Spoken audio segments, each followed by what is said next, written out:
The space race has taken a nuclear turn. Superpowers are preparing to plant reactors rather than flags on lunar soil. The US now fast-tracking plans to build atomic infrastructure on the moon. The room had fallen silent before he even began. There was no need for theatrics. His presence alone carried a weight that pulled every pair of eyes toward the stage.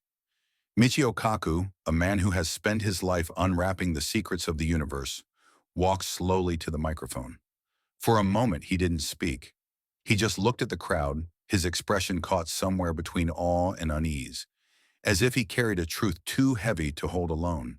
Then he said it, the kind of sentence that changes how you see the night sky forever. The moon is not what you think it is. The words hung there, sharp and electric. Some in the audience leaned forward, their breath caught in their throats. Others shifted uncomfortably, as though he had reached inside their carefully built certainties and tugged them loose. He wasn't being poetic. He wasn't offering a riddle. He was making a statement, one delivered with the quiet conviction of a man who had glimpsed something profound and perhaps frightening about our closest celestial companion. For centuries, the moon has been treated as a backdrop, a pale lantern in the sky, guiding tides, inspiring poetry, and serving as the stage for mankind's first hesitant steps into space. We thought we knew its story, a lifeless sphere, a rock born from cosmic accident, a relic circling Earth in an endless waltz. But as Kaku began to speak, he revealed that this story might be incomplete, or worse, entirely wrong. He began with what we've all been taught, that billions of years ago, a colossal impact threw molten rock into orbit, and out of that chaos, the moon was born. It's a tale that fits neatly into textbooks, supported by the echoes of evidence we've collected. But then Kaku did something unexpected. He started unraveling the neat threads, pulling at seams in the story that most scientists would rather leave untouched.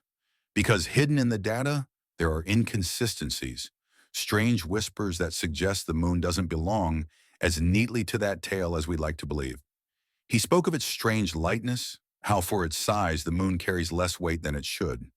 He described samples brought back by Apollo astronauts that seemed too familiar, almost identical in certain ways to the rocks of Earth itself, as though they were siblings forged from the same exact fire.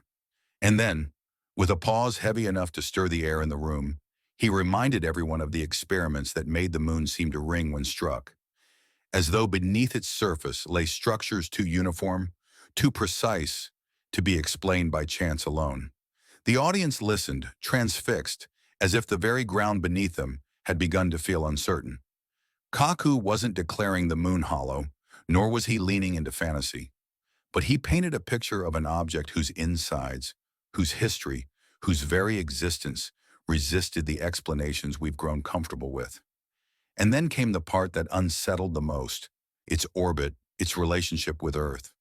The way it hovers at just the right distance, the way it appears to cover the sun perfectly during eclipses, the way it rotates so that we only ever see one face.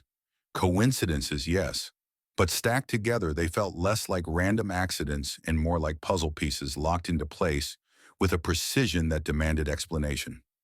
You could almost hear the unspoken thought ripple through the hall. What if it's not coincidence at all? As he spoke, Kaku's voice carried the tension of someone aware of the line he was walking.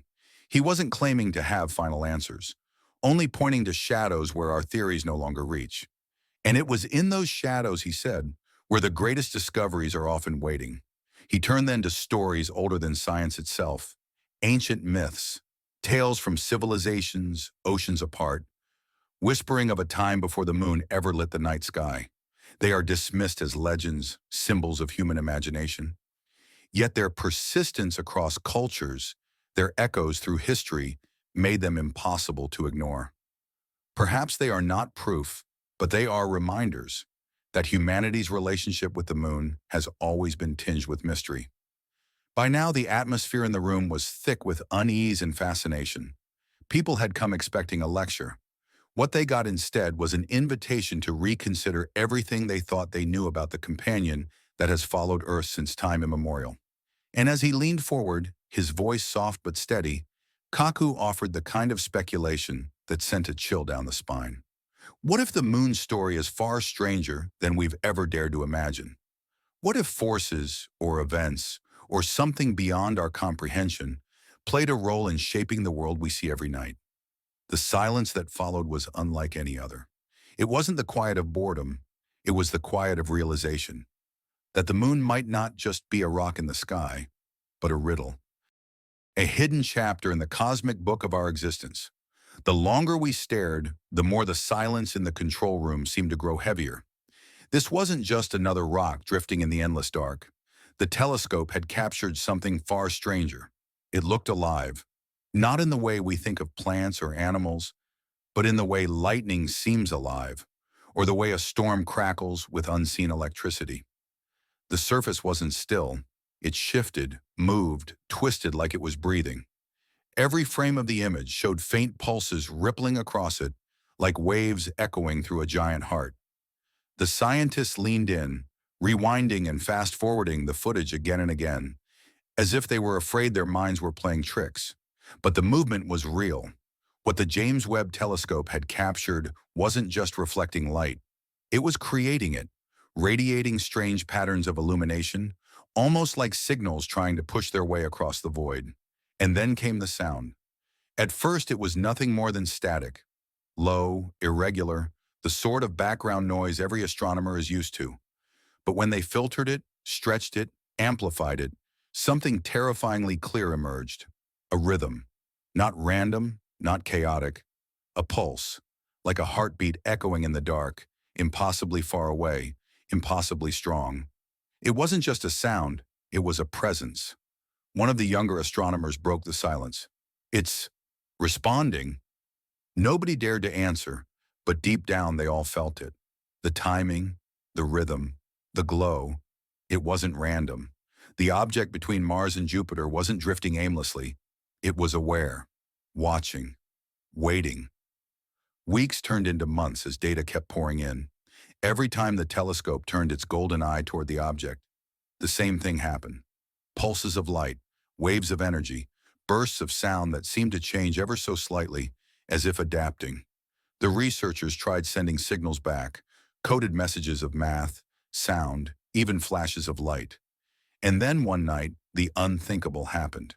The object answered, not with words, not with symbols we could decipher, but with a blinding surge of light that traveled across space and struck the telescope's sensors with such force it almost fried them. For a brief moment, the screens lit up so brightly the entire control room was bathed in an otherworldly glow. And in that instant, everyone felt it, an overwhelming weight pressing down on their minds, like a thought that wasn't their own had reached inside them. Some described it as a voice without sound. Others said it was like being swallowed by a dream that wasn't theirs. But the feeling was the same. Something vast, something ancient, had turned its attention toward us. The glow faded. The screens went dark.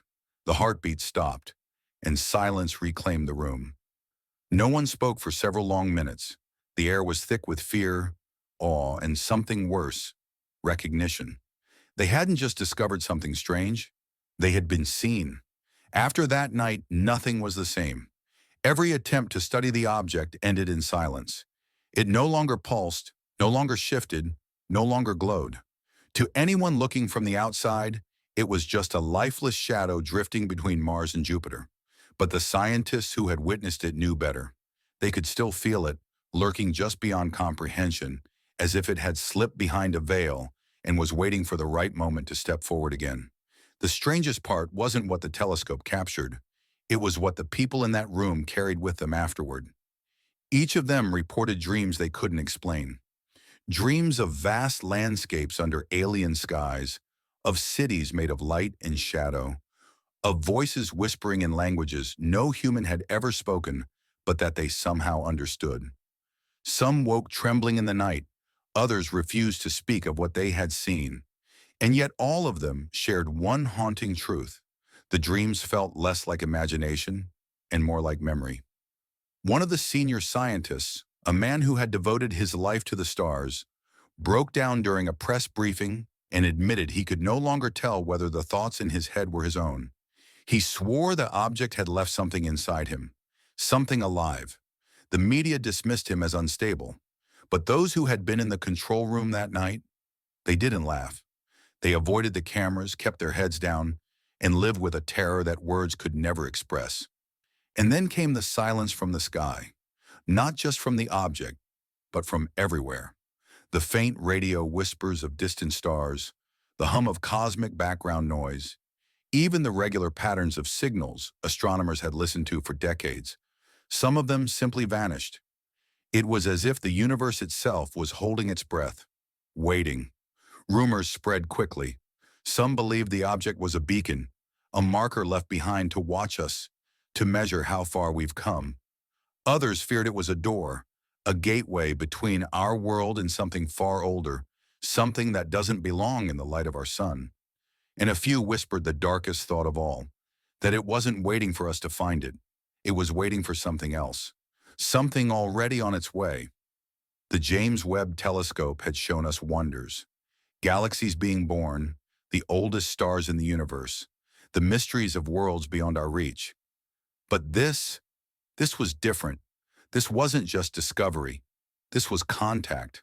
And contact changes everything. Even now, no one knows what the object truly is. It hasn't moved in months. It hasn't pulsed. It hasn't spoken.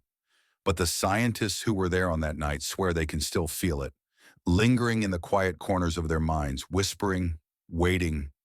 And if you go outside on a clear night and stare at the darkness between Mars and Jupiter, you might feel it too, that heavy, silent awareness, watching from the void. Because some things aren't meant to be found, and once they are, there's no turning back.